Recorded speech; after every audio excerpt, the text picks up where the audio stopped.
Tanrı dağı, Tanrı dağı, yırtılsın feleğin ağı. Yas bürüdü yeri göğü, selam Doğu Türkistan'a.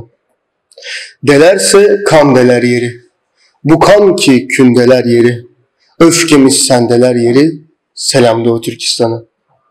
Dağların mor çiçeğine, kefenin bıçağına, perçin vurulur çağına, selam Doğu Türkistan'a.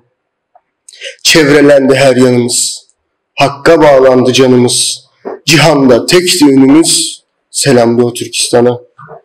Düşen düştü yanımızdan, yokumuzdan varımızdan, ölümüzden dirimizden, selam Doğu Türkistan'a. O Türklüğünden ötürü dar ağacından yatırır. Unutmam Osman Batur'u, selam, selam Doğu Türkistan'a.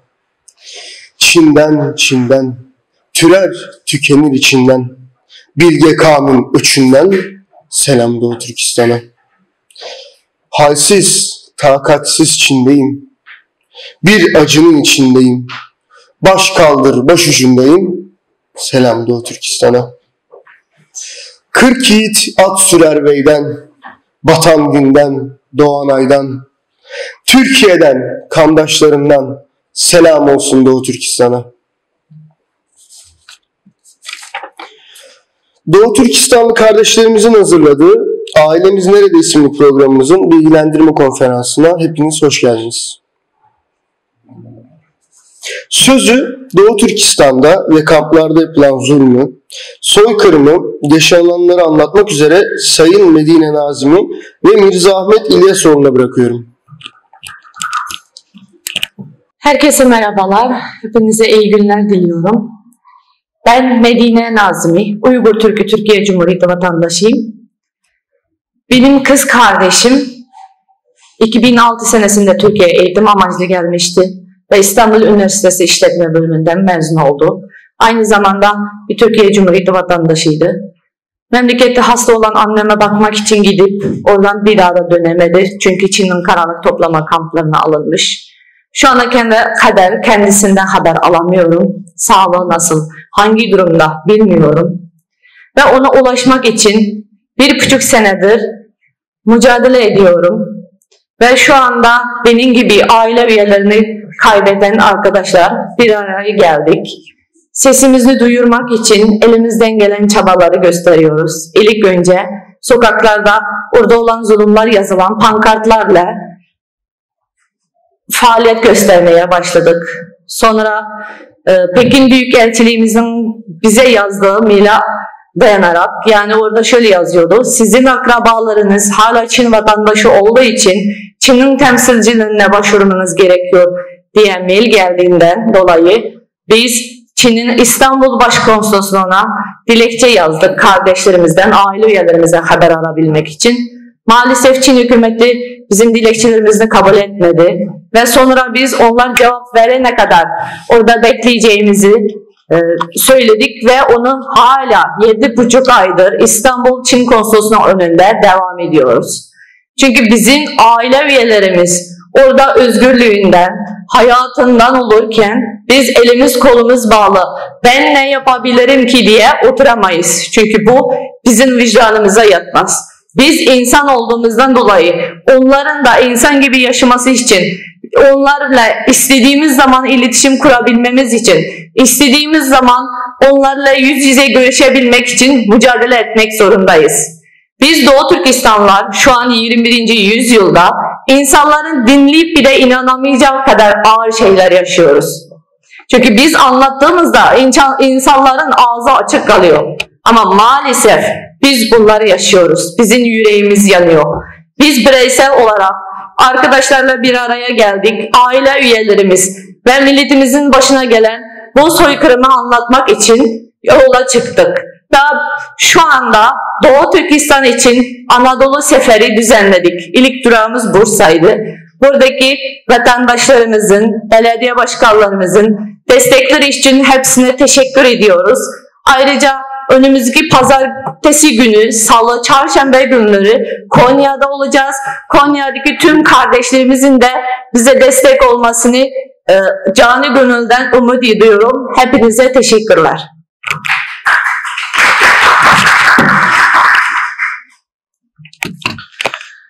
Öncelikle hepinizi de hoş geldiniz diyorum ve saygıyla selamlıyorum. Ben Mirzahmet İlyasoğlu. 2007'de Doğu Türkistan'dan Türkiye'ye geldim. Gelme amacım okumaktı. Üniversiteyi de Çin'de bitirmiştim. Ve buraya gelerek yüksek lisansımı Konya'daki Selçuk Üniversitesi'nde bitirdim. Aslında bizim şu an hem ailemize hem bizden sonrakilere hizmet etme olmasıydı. Fakat Çin gerçek yüzünü, gücünün zirvesine ulaşmak üzereyken herkesin dediği gibi şu an Çin çok güçlü dediği için söylüyorum. Aslında Çin o kadar güçlü değildir. Böyle bir zamanda Çin gerçek yüzünü ortaya çıkardı ve kendi ideolojisini birebir uygulamaktadır. İdeolojisi şu, Feywo Çincesiyle Feywo Zule Çişinbiyi, benden olmayan bana düşmandır demektir. Onun içindir ki Çin kendi nüfusunun 1,5 milyar olduğunu söyleyen Çin aslında bugüne kadar birçok milleti asimile etti. Ve bu milletlerin içinde Doğu Türkistan vardı. Doğu Türkistan'ın ister kimliği, ister inancı hiçbir şekilde Çin'e benzemediği için ve bildiğiniz üzere Türk tarihindeki ilk medeniyete geçen, ilk yazıyı keşfeden Uygur Türkleri hiçbir zaman kendi kimliklerinden vazgeçmedi. Ve onun içindir ki Çin son çare olarak Doğu Türkistan halkı Çin'e karşı hiçbir şey yapmasa bile Doğu Türkistan halkını hunharca katletmeye ve adım adım soykırımını şu an açık bir şekilde devam etmeye karar verdi. Ve 2017 yılına geldiğinde Çin toplama kampları kurdu. Aslında daha önce kuruldu ama 2017'de gerçek bir şekilde devreye alındı. Ve hatta Çin'in kendi ağzıyla 2020 kendi ağzıyla dedi ki biz her sene 1.300.000.000'a yakın insanı eğitiyoruz. Yani gördüğünüz fotoğraftaki insanlar eğitime tabi tutulan insanlar. Baktığımızda oranın hiçbir şekilde eğitim olmadığını görüyoruz. Çünkü kıyafetleri tamamen suçlu kıyafetler. Ve bu 8 milyon yazdığımız 8 milyon işte Çin'in her sene 2014'ten bugüne kadar hesaplarsanız 8 milyonu aşkın insanın toplama kampına alındığını Çin kendi ağzıyla söyledi. Ve Birleşmiş Milletler 2 milyona yakın insanın toplama kampında tutulduğunu söyledi. Ve kimi kaynaklar bunun 3 milyondan fazla olduğunu söylüyor. Tabii ki bunun tam olarak ne kadar olduğunu bizim tespit etmemiz asla mümkün değildir. Bildiğiniz üzere Çin oraya kimseyi serbest bir şekilde dolaşmasına izin vermiyor. Ve çok da komik bir şeye Çin kendi şeylerle eğitim dediği toplama kamplarını madem eğitimsin, eğitim, mesleki eğitim burada Çin savunucular ne diyor? Orası Atatürk'ün kurduğu köy enstitüleri gibi diyor. Madem öyle bir şey olursa o zaman bunun gizlenmemesi gerekiyor. Eğitim vermek güzel bir şeydir. Fakat Çin'in bu eğitim merkezlerine muhabirler hiçbir şekilde yaklaşamıyor. Bu açıkça Çin'in bu toplama kampı olduğu açıkça görülüyor. Bu ne zaman görüldü? 2018 yılında ve 2017 yılının sonlarında uydu görüntülerle gördüğünüz gibi onların yerleri tespit edildi. Ve bugüne kadar 1000'den fazla, bu 2017'deki 1000'den fazla toplama kampının bulunduğu söyleniyor. Ve bunun toplama kampına gidip hatta Çin kendi yakınlarını mesela Pakistan'dan, Arap Orta Doğu'dan, hatta Türkiye'de Anadolu Ajansı da bu teklif ettiği muhabirlerle beraber Doğu Türkistan'a gitti. Fakat Allah'a şükürler olsun ki o toplama kampına Çin'i savunmak için aslında, Çin'in bu yaptıklarına inanmadığı, bunun tamamen bir Amerikan propagandası olduğuna inanan Ulusi Yazıcı hocamız, şu anki asıl Makedonya'da Kanada vatandaşı olan hocamız, oraya gittikten sonra toplama kampındaki insanlarla diyalog kuruyor. Senin ismin ne? Benim ismim Ayşe. Ayşe'nin kimin ismi olduğunu biliyor musun? Bilmiyorum. Sen neden buradasın? Çünkü ben namaz kılmıştım ve anneme namaz kılmayı tavsiye ettiğim için buradayım. Peki sen Müslüman mısın? Bu videolar benim uydurduğum şeyler değil. Ulusi Yazıcı hocamızın orada yaptığı röportajlar, kendi kanallarına girip hala duruyor. İzleyebiliriz. Ve dediler ki ben artık Müslüman değilim. Daha önce Müslümandın, neden Müslüman oldun peki şimdi değilsin? Verdiği cevap şu: ben daha önce bilmeden Müslüman olmuşum, şimdi gerçeği öğrendim ve inanmıyorum artık. Artık neye inanıyorsun? Çin Komünist Partisi'ne inanıyorum. İşte buranın bir propaganda, beyin yıkama kampı olduğu açıkça ortada. Ve aynı zamanda şu an ekranda gördüğünüz bizim aydınlarımız. 1949'dan beri Çin'in Doğu Türkistan'ı işgal ettiğinden beri türlü zorluklara rağmen milletimizin yetiştirdiği bu aydınlar sonunda yine Çin'in hedefinde. Profesör, doktor, sanatçı, iş adamları, hatta en aşağı baktığımızda sakallı veya sakallı 93 yaşındaki dedemiz ve aynı zamanda şu an bizim maalesef aramızda oturan kardeşimizin dedesi. 93 yaşındaki dedemiz bu toplama kampında. Bunun hiçbir şekilde mesleki hukum olmadığı apaçık ortada. Ama maalesef bunları duymamazlıktan gelenler duymazdan geliyor. Gördüğünüz Mihrail Tursun, kendisinin kocası Mısırlı ve Doğu Türkistan'a dönerken bu kardeşimizin 300 bebeği vardı. Daha annesini emiyordu. Daha 1,5-2 ay civarlarındaydı. Ama ona rağmen Çin annesini toplama kampına aldı. 3 bebeğini de tüp bebeğini de başka yerlerde yapmaya çıktı. Ama annesi çıktığında 300 bebeğin bir tanesinin cansız bedenini annesinin önüne koydu. Buzdolabından alarak. Ve diğer 2 tane çocuklu bebeği de şu an yanılmıyorsam 3 yaş 4 yaş civarında ve şu an Amerika'da yaşıyor. Kurtuldu, Allah'a şükürler olsun. Bu kardeşlerimiz işte orada yapılan işkenceleri anlatıyor. Ve bunları bizim tekrar söylememiz bize çok ağır geliyor. Çünkü gerçekten bizim kaldırabileceğimiz bir şeyler değil.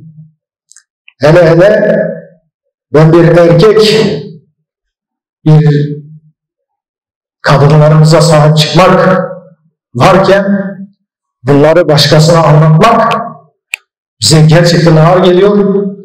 Onun için burayı sizin okumanızı tavsiye ediyorum. Ve toplama kampından insanlar 2018'de uydu görüntüleri ortaya çıktıktan sonra Çin burayı örtbas etmek için bunları Çin'in iç bölgelerine transfer ediyor. İşte transfer sırasında tren garında çekilmiş, mobeselerle çekilmiş toplama kampındaki Doğu Türkistanlıların bir fotoğrafı. Evet, toplama kampı sadece gençlerle veya 93 yaşındaki dedelerimizle kalmıyor. İşte Çinli askerlerin ellerindeki çocuklara bakın. İşte Doğu Türkistan'daki şu an Dünya Af Örgütü'nün resmi rakamına göre 1 milyona yakın Doğu Türkistan'daki Türk ve Müslüman çocukları gördüğünüz bu kıyafetleri Çinli çocukları bile giymez şu an. Çok eski geleneksel kıyafetler. Ama bunu bizim çocuklarımıza aşılıyor. Ve daha sonra bunların birer Çinli olarak yetişmesini sağlıyor. Bu çocuklar dersiniz ki annesi babası yok mu bu çocukların? Hayır, annesi babası var. Annesi babası ya toplama kampına alınmıştır veya annesi babası olmasına rağmen zorla getirilen çocuklar. İşte bu çocuklarımız daha sonra bize hangi soruları sorar ve hatta şu an toplama kampında bize karşı hangi soruları soruyor Allah bilir. İşte Doğu Türkistan denize çok uzak bir bölge, en uzak bölgelerinden biri. Denizin kenarına vurulan Suriye'deki bu çocuk gibi bizim Doğu Türkistan'ın Hoten Karakaş ilçesinde anne babası toplama kampına alınan çocuğun cansız bedeni kışın donunda su kanallarından bulundu. Doğu Türkistan'da Çin'in nüfusu, hani Çin diyor ya, Doğu Türkistan Çin'in bir parçasıdır diye. Aslında Çin'in kaynaklarına bakarsanız da, hatta Doğu Türkistan'a verdiği isime bakarsanız da oranın bir Doğu Türkistan Çin'in toprağı olmadığı apaçık. Çünkü ben bir siyasetçi değilim. Tarihi ve akademik açıdan bakarsak orası bir Çin toprağı değildir. Orası bir Türk toprağıdır. 1949'da Çin Komünist rejimi oraya girerken sadece %3 ile 5 arasında Çin nüfusu vardı. Onlar da biliyorsunuz 1884'te Çin Mançur devleti yıkıldıktan sonra Yakup Bey o zaman söylüyor, al gök bayraktan al bayrağa selam olsun. İşte Osmanlı'ya BYT'den Kaşgarya devleti. 1884'te düştükten sonra 1949'a kadar bakın sadece %3 ile 5 arası. Buraya Çinler sadece mahkumları gönderiyordu. Ama günümüze geldiğinde Doğu Türkistan'ın nüfusunun %44'ü Çin nüfusu. Çin'e Doğu Türkistanlıların, bakın yazılar da zaten Çince, Çin'den alınan kaynaklar. 2017'de bakın doğum oranı ve nüfus büyüme oranı şiddetli bir şekilde düz çizgiyle aşağı iniyor. Bu Doğu Türkistan'daki toplama kampında insanların şiddetli bir şekilde yok olduğunu gösteriyor. Ve Doğu Türkistan'daki toplama kampı dışındaki insanların kısırlaştırma projesinden dolayı şiddetli bir şekilde azaldığını, doğurganlık oranını düştüğünü gösteriyor. Bir tane yüzlerinden sağ taraftaki kızımıza bir bakın, sol taraftaki Çinli'ye bir bakın. Hiçbir benzerliği yok. Yüzüne bir bakın. İşte Çin kızlarımız Çinlilerle zorla evlendiriliyor. Bu şekli değişmiş bir tecavüzdür. Çünkü kızın ne rızası var ne gönlü var. Ama eğer bu kız evet demezse ailesi toplama kampına alınacak. İşte şu an Doğu Türkistanlıların bazılarının sesini çıkaramamasının sebebi de işte oradaki yakınlarının koruması için. Ve dersiniz ki hiç karşılık veren yok mu böyle bir durumda? Elbette ki var. Ama Çin bunu hiçbir zaman açığa almaz. Her şeyin istekle gittiğini söyler. Ve bu yapılardan görüyoruz ki Doğu Türkistan'daki camiler, normal mimarlar 7 tane ülke şu an soykırım olduğunu ilan etti. Ve bir sürü hiçbir siyasi amacı olmayan az önce saydığım ünlü markalar Çin'den ihracatlarını, fabrikalarını kapatmaya karar verdi. Ve biz Anadolu, Doğu Türkistan için Anadolu Seferi diye bir seferi düzenledik. Çünkü Anadolu halkının bizim gibi bir halk olduğunu, bizden biri olduğunu biliyoruz. Ve buna Anadolu halkının bu soykırımları, bu işkenceleri, bu zulümleri asla onaylamayacağını inandığımız için bu yola baş koyduk ve tek tek anlatmaya karar verdik. Çünkü Türkiye'de Çin'in propagandası ve lobisi çok güçlü. Bunu biliyoruz. Ve hatta şu kadar güçlü ki bizi tehdit edebilecek ve bize zarar verebilecek kadar güçlü. Ve biz bundan korkmadık, asla korkmayacağız. Ve bunu buradaki Çin sevicilerin eline bırakmayacağız. Gerçekleri kardeşlerimize anlatacağız. Birinci ağızdan anlatacağız. Biz diyoruz ki bu söylediklerimiz, onlar diyor ya, bunlar iddiadan öteye geçemez. Bu söylediklerimiz eğer iddia ise benim kardeşim nerede? Kardeşimizin kardeşi nerede? Ceylan kardeşimizin annesi nerede? Şemsiye kardeşimizin 93 yaşındaki dedesi ve 50 yaşındaki babası nerede? Bunları göster. İşte hep birlikte Çin'e savaş açalım ya da çok sert konuşalım, ilişkileri bozalım değil. Sadece bu insanlar o zaman madem senin dediğin doğruysa sana bir devlet olarak muamele ediyoruz. O zaman sen de bir devlet gereği bunlar senden 7,5 aydır Çin konsolosluğunun önünde ailem nerede diyorsa bunlara cevap vermek zorundasın demek gerekiyor. İşte bunu hep birlikte bu soruyu sormak istiyoruz.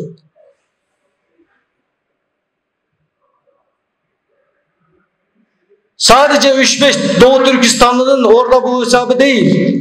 Eğer yalansa o zaman bizi rezil etsinler. İşte bu iddia bizim ne ekonomik gücümüz var, ne siyasi gücümüz var, ne hiçbir gücümüz yok. Ama biz haktan ve doğrudan ve gerçeklerden yana olduğumuz için hiçbir şekilde Çin'den korkmadık. Tam tersine Çin bundan korkuyor şu an. İşte bu gerçeklerle yüzleşmek istemiyor. Onun için bu noktada Anadolu halkı, Türk devleti, Türk hükümeti hiçbir şekilde Çin'e karşı aciz değildir. Onun için hep birlikte sadece bir soruyu soracağız Çin'e. Doğu Türkistanlıların aileleri nerede? Bu soykırımını durdur. Eğer aksini ispat ediyorsan o zaman teklif ettiğin heyetle bu arkadaşlar beraber gelecek. Canımız pahasına olsa da geleceğiz. Bu işin ucunda ölüm olsa da geleceğiz.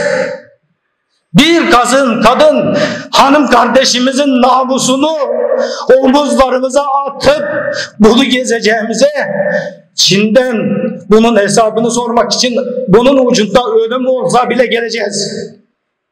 İşte sadece bir soru soralım Çin'e. Bizim ailemiz nerede? Çin elbette ki sen bunları izliyorsun. Ve buradan Çinlilere de sesleniyorum. Biz senden asla korkmayacağız. Sen 1966'da ve ondan önceki 1954'te başlattığın büyük adımlarla ilerleme dediğin o yakıp yıktığın dönemleri biliyoruz. Ve 1966'dan beri 1977'ye kadar söylediklerin kültür devriminde neler yaptığını biliyoruz. Ama biz o kadar ezmeye, o kadar bize hiçbir imkan tanınmamana rağmen en barışçıl şekilde bugüne kadar gelmişsek bundan sonra da hayat olmaya devam edeceğiz.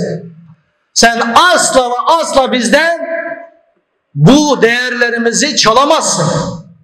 Senin gücün sadece çocuklara, sadece kadınlara, sadece elinde hiçbir demirin parçası olmayan mazlum halka yetiyor. İşte Çin'in gücü budur kardeşlerim.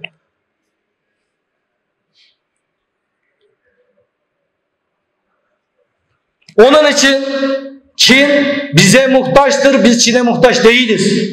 Biz Çin'e 2 milyarlık üretim sattıysak bunun 1 milyarını Doğu Türkistanlılar tüketmiştir. Onun içindir ki burada bir temel insan hakları ihlali ve soykırımı vardır. Uluslararası Birleşmiş Milletler'in soykırım niteliğini, bunun soykırım nedir dediği bütün maddelere Doğu Türkistan'da Çin'in yaptıklarının hepsi uyuyor ve fazlasıyla uyuyor.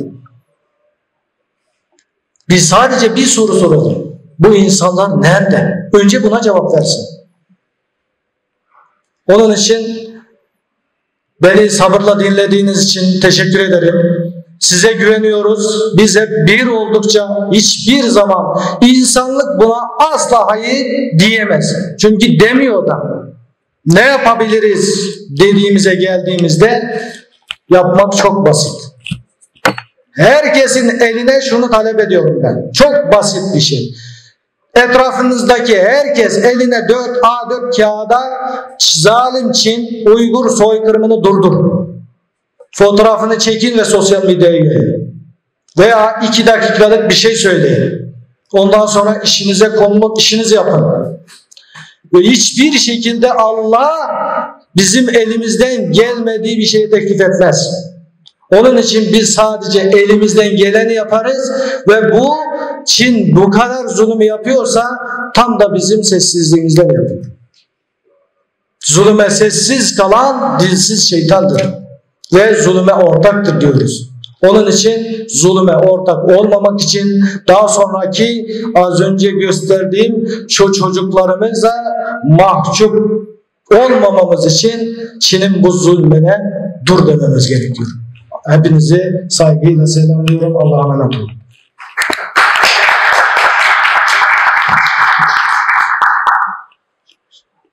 Konuşmalarından ötürü Medine Nazimi ve Mirza Ahmet İlyasoğlu'na teşekkür ederiz. Şimdi ise Bursa'da yaşayan Doğu Türkistanlı kardeşlerimizden Abdülkadir Abdülkerim'i konuşmasını yapmak üzere sahneye davet ediyorum.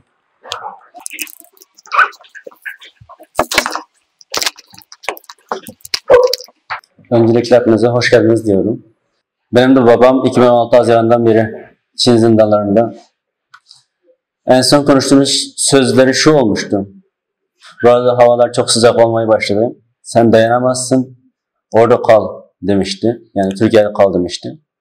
Bu da oradaki durumların çok kötü olmaya başladığından direkt veriyordu. Ve annemle sonradan konuştuğum zaman babanı hastaneye kaldırdılar.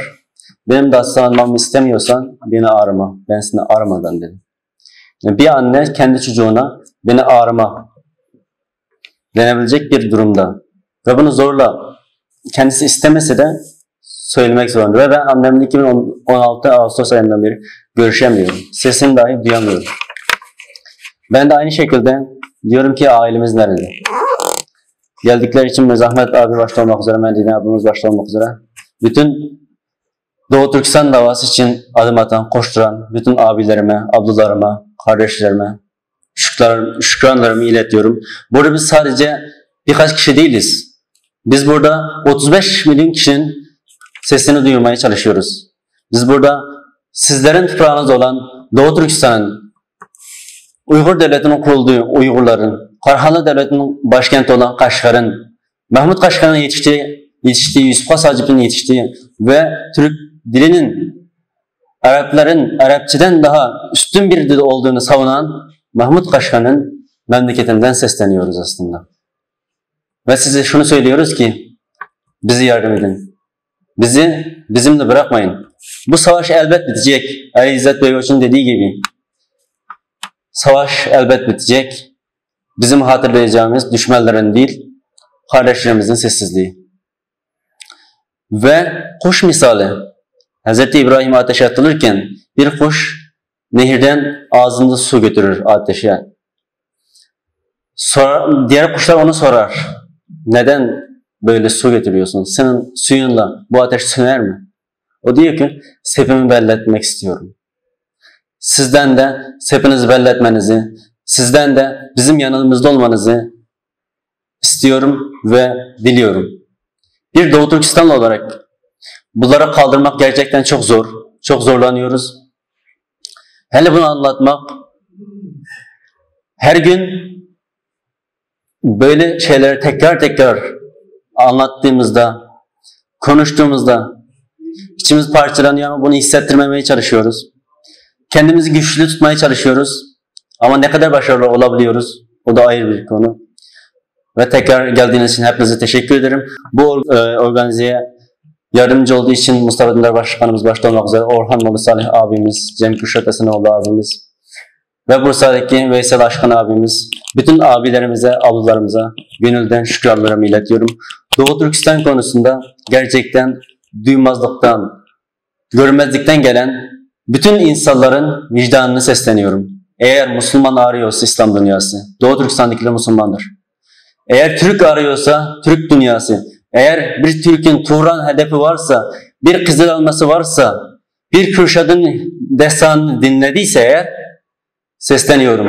Kürşat da Çin Seddi'ni canı pahasını basmıştı. Ve sesleniyorum. Türk arıyorsa, Doğu Türkistan'dakiler de Türktür. Ve insan arıyorsa eğer insanlar, Doğu Türkistan'dakiler de insandır. Ve bizim Doğu Türkistanlıların bir kuş kadar, bir kedi kadar, bir köpek kadar affedersiniz, değerimiz dünyada konuşulmuyor maalesef. Bir kedi öldürüldüğünde veya bir araba altında ezildiğinde, ki Allah korusun, çok gündem olabiliyor. Ama Doğu Türkistanlılar milyonlarca kişi toplum kamplarında kapatılırken, binlerce kişi günde öldürülürken ve o insanların organları çalınırken maalesef bu gündem olamıyor.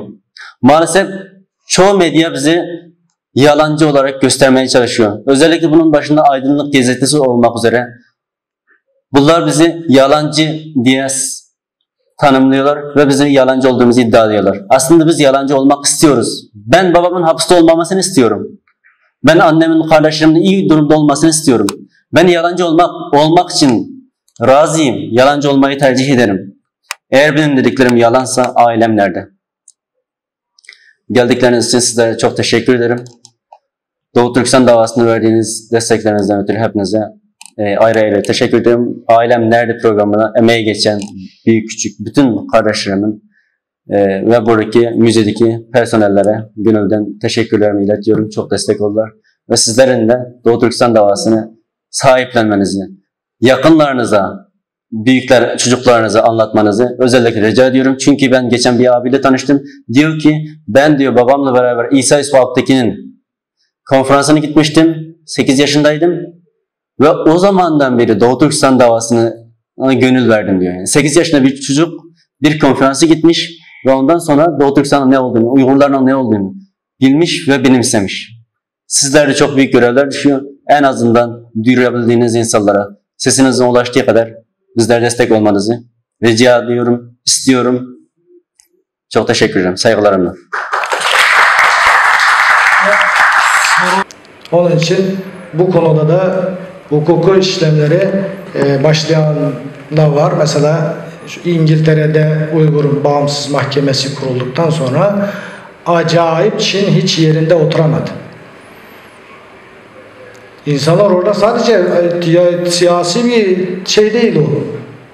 Mahkeme değil. Sadece ne o yaptıkları orada ne gördüklerini anlatıyor. Ama Çin'i bu çok rahatsız etti. Niye? Gerçekleri Çin'den korkmayın. Çin büyüyemez. Çünkü herkesi kucaklayan bir yapısı yok. Herkesi kucaklayan bir yapısı olsa belki büyür ama herkesi kucaklayan bir yapısı yok. Herkesi dışlayan, kendine olmayanı düşman gören böyle bir yapıdaki yani şu an para olarak belki gözümüze büyük görünüyor olabilir ama para da bir yere kadar. Onun için buradan birçok ünlüler Doğu Türkistan için ses çıkardı. Bunun için de bizi gururlandıran Mesut Üzil bunun bedelini de ödedi. Şu an Beşiktaş kulübünde biliyorsunuz. Bedelini de ödedi. Tabii ki elbette her şeyin bir bedeli vardır ama yapmamız gerekiyor. Çin biz ne kadar sessiz kaldıkça o kadar cesaretli davranır. Onun getirisi şu, o mahkeme bir sonrakisi yanılmıyorsam 13 Eylül'de başlıyor, 17 Eylül'e kadar. Onun getirisi şu, Çin şu an bütün dünyaya hükmetmek istiyor. Bu insanların önce hükmeden önce kim geliyor, nasıl bir sistem geliyor, bunu insanlara anlatmış oluyor ve insanlar ona karşı tepki koyar. Demokratik ülkeleri biliyorsunuz halkın tepkisiyle karar alır. Onun için de hükümet de orada mesela bazıları İpek Yolu projesinden çekildi mesela. Niye? Çünkü orada bir insan hakları ihlalleri var. Onun için bu onlara kendine göre bir değerler var. O değerlerinden vazgeçerse o ülke olmaktan çıkar. Onun için bunun getirisi o. Çin bunu işleri engelle olur. Bir sürü insanlar Çin'de iş yapmak istemez. Eli kanlı biriyle kime iş yapmak ister? Yapmak istemez. O işler işte adım adım herkes elinden geldiğini yaparsa inşallah Allah bir kapı açar. Programımız burada sona ermiştir. Teşriflerinizden dolayı teşekkür ederiz.